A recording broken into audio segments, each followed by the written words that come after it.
Hey Waffle Gang, I do hope you're well. My name is Mark and today we're checking out some more relationship stories, and if you do love a Reddit story, why not consider hitting that like, subscribe, maybe that notification bell too. Let's crack on with today's first story, which comes from Venico Expat, who says, am I the a-hole for telling my girlfriend she is a bad mother for making her daughter pay rent? I'm 35 years old. I'm a Venezuelan. I came into the US like 8 years ago because of the dictatorship, hungry, inflation, etc. I landed into a community of Venezuelan expats and other Latin immigrants. So everything was different, but felt a little like home. I did immigrant wage jobs for 3 years. I'm an engineer, and then got a nice job opportunity in the Midwest, so I moved out immediately. It was hard since there are not many Latin Americans here, but things got way better. Now I even have my own office. During lockdown, I met Ashley. We started dating on the phone. We live in the same city, and after we could finally go out, started dating for real. She has a daughter, Susan, who now in a few months is about to be 18. Susan is kinda shy with me, but we get along very well. After a while, Ashley asked me to move in with her and I said yes. Now recently we were home and I hear them talk in the living room. Ashley asked Susan to start paying rent the day she turns 18. Susan was angry because she doesn't earn that much with her part-time job. Ashley said that if she doesn't want her to pay rent, she can get out of the apartment and find her own place at market price. Then Susan started crying. Later I talked with Ashley and asked why she was asking for rent. She just said it's about time she starts paying. I was confused. In Latino America that never happens. Not that I know of. People over 30 still living with their parents contribute to the home but doesn't pay rent. So I asked her again why she is charging her own daughter rent and giving an ultimatum. Ashley said she must pay rent, she can't be a freeloader forever. But still, it's your daughter, not a stranger who broke into her home and changed the locks. It's her daughter. She didn't see my point of view. Her arguments were more like, just because. I told her she is a bad mother for willing to kick her daughter to the street and treating her like a stranger. Ashley got in my face and told me, you don't know shit about this country. I paid rent to my parents until I moved out. Get used to it. You are just my boyfriend, not a stepdad, so shut the fuck up. Susan is my daughter and I can do what I want with her. Sorry for the cat, but she was yelling loud at this point. I never saw her like this. I guess everything she said is true, but this seems alien and bizarre to me. The next morning, she told me I had to sleep somewhere else because she didn't want to see my face. So I'm sleeping at my office. Susan called me to say sorry. We had an argument because of her. Am I overstepping? Is this normal and expected in this country? Should I have minded my own business and not say anything? A commenter asks OP, they say, how much is Ashley charging Susan / is Susan still in school? OP says Susan will be out of school this year. Ashley is asking a huge amount, barely like 30% less than market price. It's still not market price, but even so, the simple concept of charging rent to her own daughter sounds unreasonable to me, and almost at market price is crazy. At first, this had me thinking about me growing up. When I left school, I got a job immediately and my parents charged me rent. It wasn't a lot. I think it was like £200 per month or something like that, and that included food and everything. I think if I didn't have a job, they wouldn't charge me rent and they wouldn't have threatened to kick me out. So I'm not sure if it's really relevant or not, but I was glad, and I'm still glad that my parents did charge me rent at that point. It gave me some form of responsibility. Again, I don't think it's that relevant to this story the way that things have been brought up. However, the way Ashley dealt with things and the way that she talked to you gave me real pause for thought. The fact that you'll be willing to kick your daughter out, if she hasn't got money or whatever. I know we ain't got the full story behind everything, but just seems bizarre to me. And when you brought this up, she showed you her true side when she said, you don't know shit about this country. I paid rent to my parents until I moved out. Get used to it. You're just my boyfriend, not a stepdad, which is true. But the way she approached you, getting in your face about it and then saying, just shut the fuck up. Susan is my daughter and I can do what I want with her. That's worrying, isn't it? And I guess the question is after this is, do you want to be with someone like that?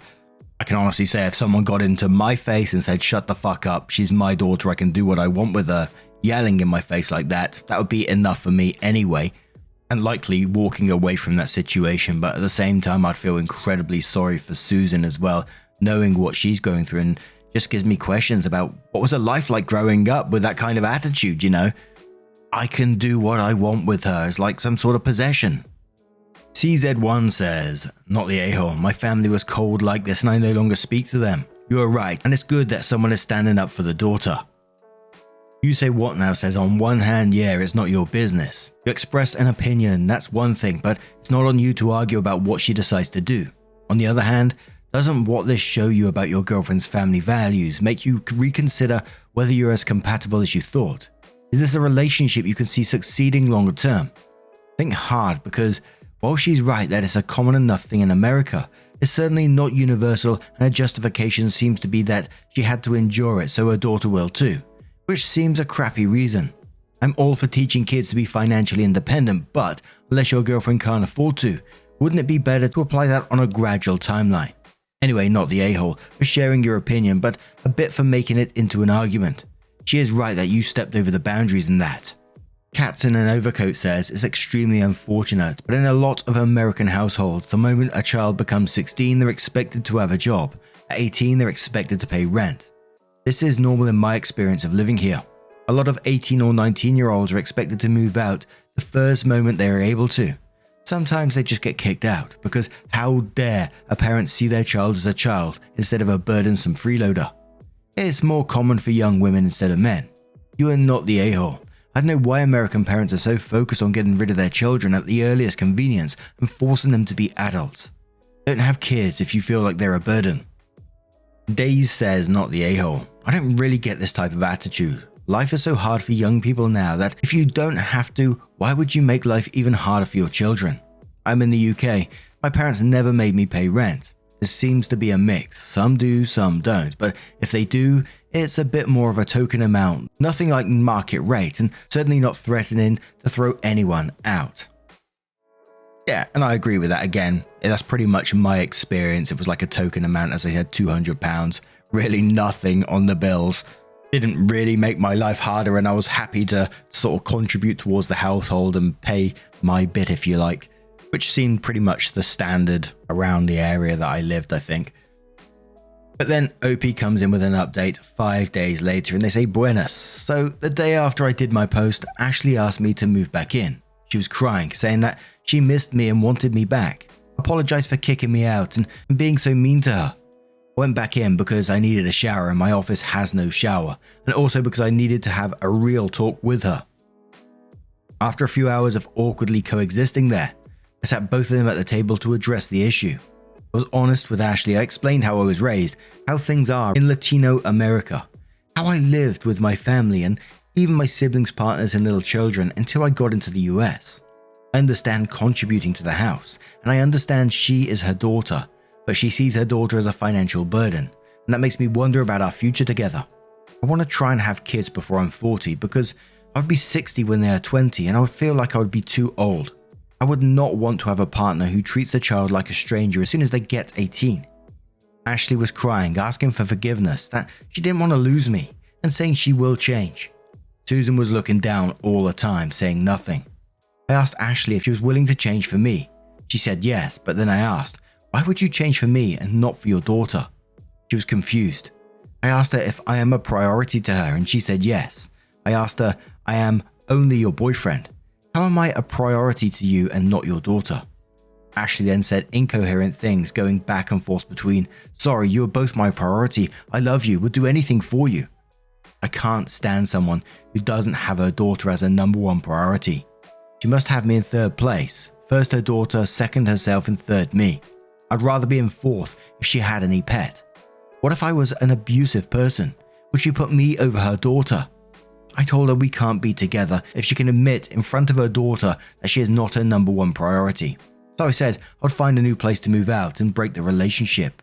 Ashley has said anything she can to fix it, but is so contradictory that I can't believe anything she says.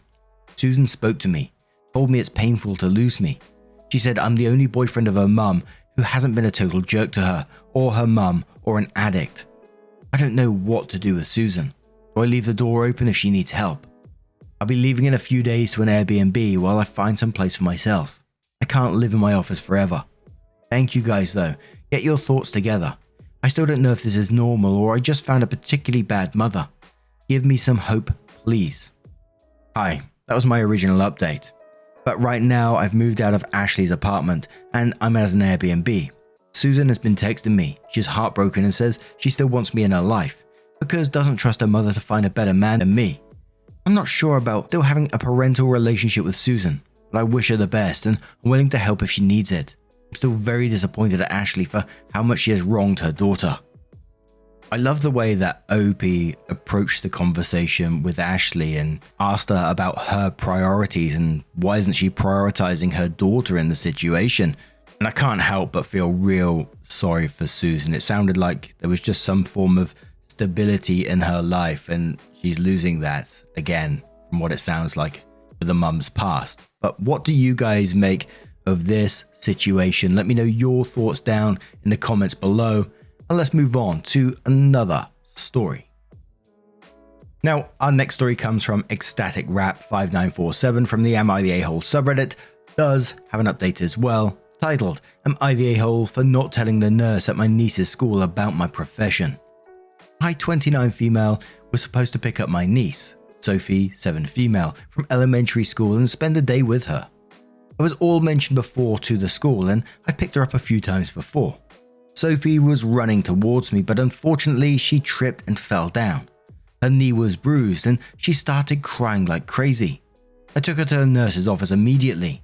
The nurse was in her early 20s and helped Sophie with cleaning up her wound and dressing.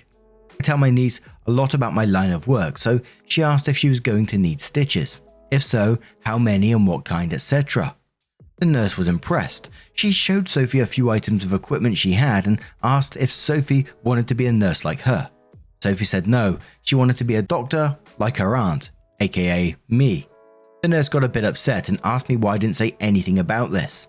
I was honestly confused. I was like, why would I need to even mention it?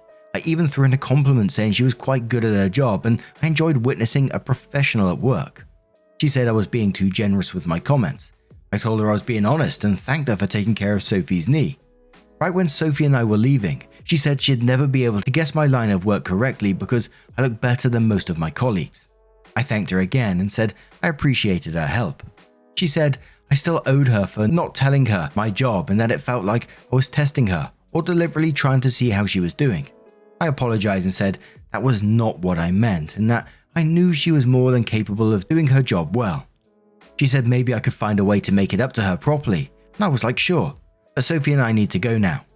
I don't know if I was rude, but this had me thinking, should I have told her about my job?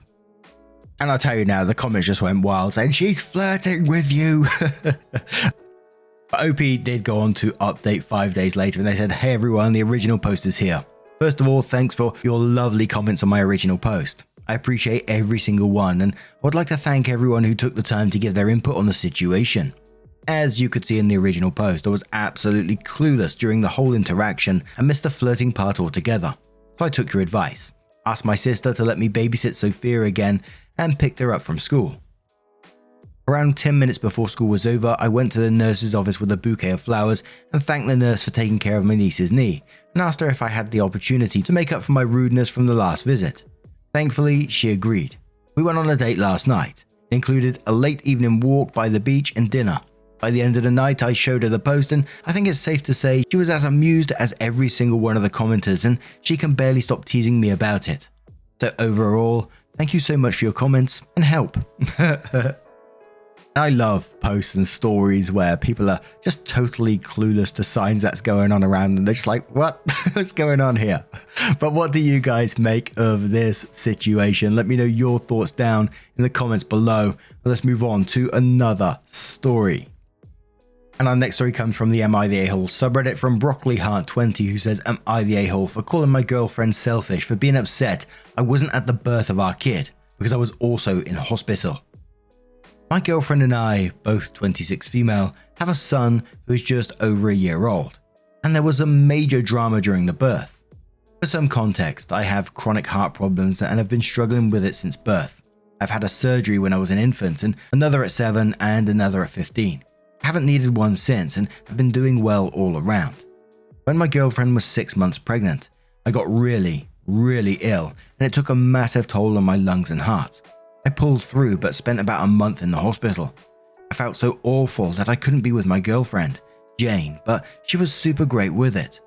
Then 2 days before the due date, I was rushed into the hospital due to a buildup of fluid around my heart. I had to get the fluid removed ASAP. When the fluid was all out, my brother-in-law came to visit me and he told me Jane had given birth. I was both ecstatic and devastated. I had to spend the night under supervision, but as soon as I was allowed to leave, I went to the maternity wing to see my girlfriend and baby. At the time, all negative emotions were smothered by our bundle of joy, but over the months, Jane has been showing more and more signs of resentment towards me. It came to a head last night during our date night. I had the whole day planned. Baby had gone to grandma's, her favorite takeout, got all her favorite movies ready to play, spa evening planned, etc. But she wasn't feeling any of it. I asked her what was wrong, and she said she's angry at me for missing the birth. I'll admit, I didn't handle it as best as I wanted to, but we argued for a bit and I ended up calling her selfish for saying that. I asked her if she understood the severity of the situation, that I was very ill. She got up and said she wasn't going to let me patronize her, and that she's never been disrespected like that before, and that she's going to bed. Am I the a-hole? Interesting bug, says Not the a-hole. Does your girlfriend want you to die in order for her to have the perfect moment to tell her kid? You should have handled it more diplomatically, but doesn't seem like you are an arsehole. 339 says your girlfriend needs to understand that your condition will kill you should you not attend it. Is she going to punish you forever for that as if you had control over it in the first place? Not the a-hole. My boyfriend passed away due to acute coronary syndrome.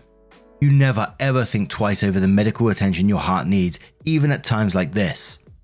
Beloved Bert says Not the a-hole, but I'm going to go with that's not what she's upset about. I believe something else is stuck in her craw and she's using this issue as a stand-in for talking about the real issue. Like, I live in long enough to see the child raised. How many important events will be missed because of your health? Will she end up being a caregiver for you while attempting to raise a child all on her own? Will she one day be standing at your graveside with toddler on her hip, crying her eyes out over you? Should she think about leaving you to find someone else more likely to be there for her and the baby long term? Would it hurt more to rip the bandage off quickly or watch you slowly deteriorate and pass? Before people lose their freaking minds on me, let me just say that all those questions are super shitty to ask the OP because she has no control over her body or the direction her medical issues take in the future. The girlfriend knows this, and that's why she isn't bringing up any of the hard questions. Instead, she's just letting the fact that OP missed the birth eat away at her day after day. The only path I see moving forward is to broach those hard subjects and talk them out. Be empathetic and expect empathy in return. Help her see that the future is not guaranteed, no matter who you are with. Careless League says, no one's an arsehole here. Honestly, it sounds to me like she may be experiencing postpartum depression. Giving birth is incredibly stressful and frankly traumatic, even under the best of circumstances. It genuinely sounds though the trauma of giving birth while you were going through emergency surgery may have dealt a rather significant hit on her mental health. Can you imagine how terrifying that would be? You're giving birth for the first time and you go into labor right after your husband, or girlfriend I think it is in this situation. Your anchor that you're counting on to be there to support you through this terrifying ordeal has been admitted for emergency surgery on her heart. She must have felt so scared and alone.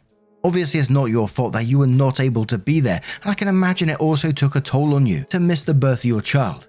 However, it genuinely seems as though she is struggling, that she's latching onto that one traumatic event as the cause. Please try to get your wife some help from a professional who specializes in postpartum depression and trauma, because if that is what it is, it most likely won't self-resolve. Steve says, no one's an a-hole here. I'm going against most comments here, but hear me out. It can be challenging to be with someone with a chronic medical condition. It doesn't mean they don't love you or that they resent you or anything like that, but it is normal emotion to get ground down by feeling like the chronically ill partner's needs will always supersede yours. Pregnancy and childbirth are extremely stressful and can go from all good to holy crap, mum needs a crash C-section in a moment. She handled being scared for your health throughout her pregnancy, and then at the worst possible time, crap hit the fan. The one time her medical situation should have been the most important thing. Yours hit. She's not an arsehole for feeling what she's feeling. You're not an arsehole for missing the birth. Neither of you handled the situation well, and it sounds like you both ignored dealing with a completely normal emotional aftermath of what happened. I'm not willing to call this an everyone sucks here situation, but you'll need to work on healthy communication, and I'd strongly encourage you to seek some counseling to deal with this. And one more comment from Crimson Knight, who says not the a-hole. She held that resentment for over a year, over something you literally had no control over. It'd be reasonable shortly after the fact for her to confide, "I feel so disappointed that you had to miss the birth of our son." You'd say, "Me too," and you could both talk about your hurt feelings together and how this was so unfair for the both of you. Instead, she let this fester for a year, and during all that rumination, she holds resentment for you over it. When again, this was out of your hands. You had a medical emergency. I'm sorry, but she's the one who disrespected you. I'd also legitimately question if she understood the severity of your medical situation, if she was still angry at you and arguing with you about it years later. A year later. But now I'm going to turn this one to you guys. What do you guys make of this situation? They pretty much range from not the a-hole to no one's an a-hole here, the majority of them anyway, but what do you guys make of it?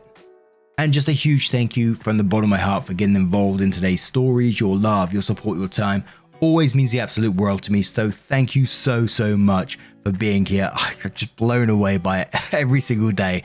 Thank you, and hopefully I will see you in the next one. Take care and much love to you.